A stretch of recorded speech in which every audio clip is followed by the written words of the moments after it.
அதாவது சித்தாந்தமா, அரசியலா அப்படின்ற போட்டியில அரசியல் வெற்றி பெற்றிருக்கிறது பெரிய விஷயமாவே பார்க்கப்படுது. அவ்வளவு எளிதில நடக்கக்கூடிய விஷயம் இல்ல அப்படின்னு இத சொல்றாங்க.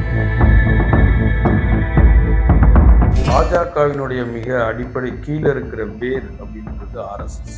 அந்த ஆர்எஸ்எஸ் உடைய நிர்வாகி ஒருவரை பாஜகவினுடைய மாநில பொறுப்பாளராக நியமிக்கப்பட்டது. கேசவ விநாயகம் மாற்றப்பட்டது.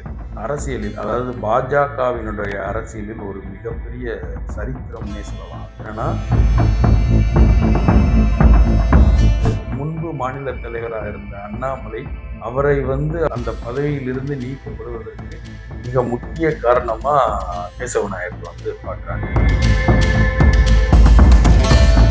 அவர்கள் முன்பு செயல்பட்டவரை அமைதியாக்குவதற்கும் இப்போ தேர்ந்தெடுக்கப்பட்டவர் செயல்படாம இருக்கிறதுக்கும் காரணம் ஒருத்தரா இருக்காரு. அப்போ நம்ம 2 பேரும் இணைந்து அந்த முக்கிய காரணத்தை தோற்கடிக்கலாம் அப்படின்னு ஏற்பட்ட ஒரு நட்பு தான் நயினார் அண்ணாமலை இடையிலான நட்பு. இந்த நட்பு தான் இப்போ இந்த ஆர்எஸ்எஸ் ஆலமரத்தை அசைச்சு பார்த்தோம். ஆர்எஸ்எஸ் எந்தெந்த விதத்துல எல்லாம் உதவிகள் செஞ்சிருக்கு, ஒரு கட்சியினுடைய வளர்ச்சியில ஆர்எஸ்எஸ் ஓட பெர்சன்டேஜ் என்ன அப்படின்றத ஒவ்வொரு முறை எடுத்து பார்க்கும்போது தமிழகத்துல பாஜக வளர்றதுக்கு ஆர்எஸ்எஸ் எந்த அளவுக்கு உதவி இருக்குன்றதும் அப்போது அலசி ஆராயப்பட்டதா சொல்லுவாங்க. தேங்கி கிடக்கின்ற பாஜகவை மீண்டும் துள்ளி குதித்து ஓட வைக்கிறதுக்கு உண்டான பணிகளை தற்போது அண்ணாமலையும் நயினாரும் இணைந்து செய்ய துவங்கியிருக்காங்க சொல்லப்படுது. இந்த கேசவ விநாயகத்தின் மாற்றம் என்பது தமிழக பாஜகவிற்கு ஒரு புதிய உத்வேகத்தை அளிக்க போகுதா, இல்ல இது மேற்கொண்டு மறுபடியும் ஒரு முட்டு சந்தில போய் நிற்க போகுதா? வணக்கம். இது அரசியல் சதுரங்கம். 2026 தேர்தல் வெல்லப்போவது யாரு? அரசியல் காலம் நெருங்க ஒவ்வொரு அரசியல் கட்சிகளுக்குள்ளேயும் பல்வேறு கலவரங்கள், அதாவது முரண்பாடுகள், பல்வேறு அடிதடிகள் நடந்துகிட்டே இருக்கு. அப்படி நம்ம லேட்டஸ்டா பார்த்த ஒரு மிக முக்கியமான மைல்ஸ்டோன் அப்படின்னு பார்த்தோம்னா பாஜகக்குள்ள நடந்தது தான். பாஜகவினுடைய மாநில பொறுப்பாளராக நியமிக்கப்பட்டிருந்த கேசவ விநாயகம் மாற்றப்பட்டது அரசியலில், அதாவது பாஜகவினுடைய அரசியலில் ஒரு மிகப்பெரிய சரித்திரம்னே சொல்லலாம். என்னன்னா பாஜகவினுடைய மிக அடிப்படை கீழ இருக்கிற வேர் அப்படின்றது ஆர்எஸ்எஸ்.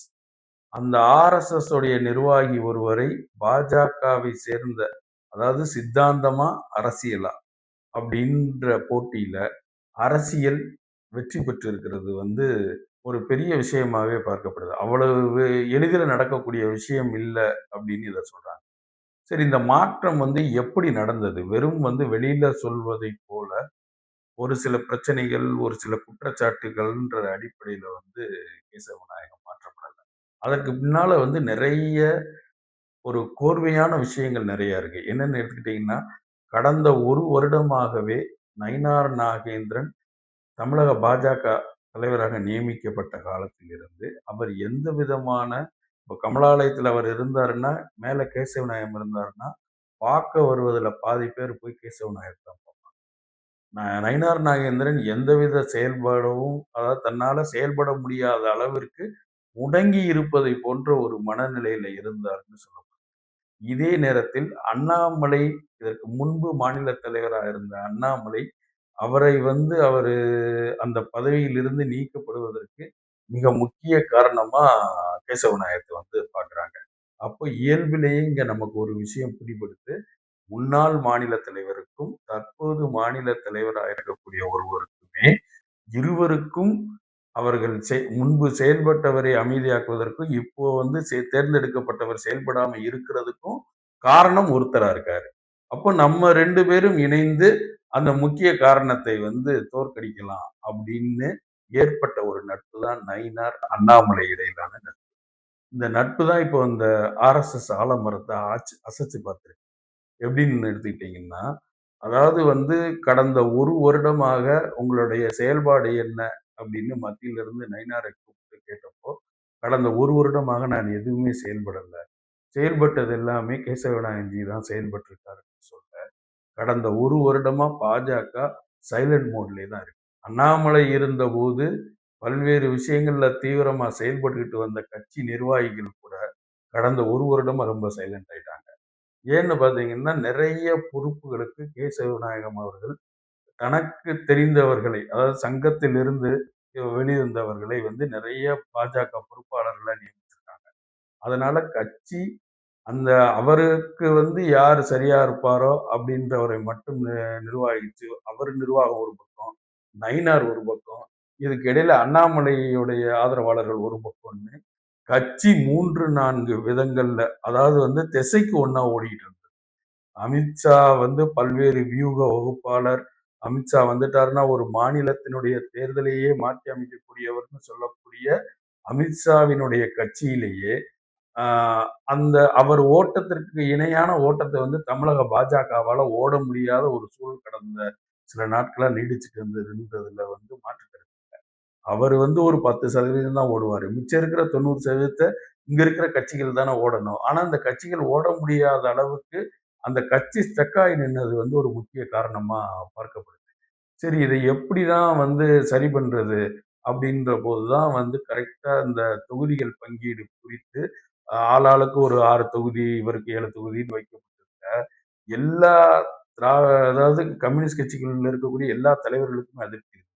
அப்ப இது குறித்து பேசும்போது தான் என்ன வியூகம் இருக்கு அப்படின்றத அவர் கேட்டதாகவும், அதற்கு பதில்கள் வந்ததாகவும், அப்போ வந்து கடந்த 1 வருடமாக கட்சி செயல்பாடில் தேக்கம் இருக்குதுன்றத வந்து ஆர்எஸ்எஸ் முழுமையா உணரும்போது தான், அப்ப தேர்தல் நேரத்துல நாம விரைவா பணியாற்ற வேண்டிய தேவை இருக்கு. ஆ அதாவது வந்து ஒவ்வொரு மாநிலத்திலயும் பாஜக வளர்றதுக்கு ஆர்எஸ்எஸ் எந்தெந்த விதத்துலலாம் உதவிகள் வந்து செஞ்சிருக்கு. ஒரு கட்சியினுடைய வளர்ச்சியில ஆர்எஸ்எஸ் ஓட பெர்சன்டேஜ் என்ன?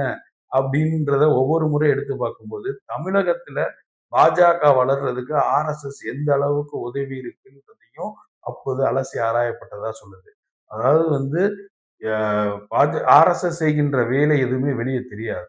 அவங்க வந்து சித்தாந்த ரீதியா ஒரு கட்சியை பலப்படுத்துவதற்கு ஒரு அரசியல் நடவடிக்கை போல வந்து செயல்கள்ல ஈடுபட மாட்டாங்க ஆர்எஸ்எஸ்.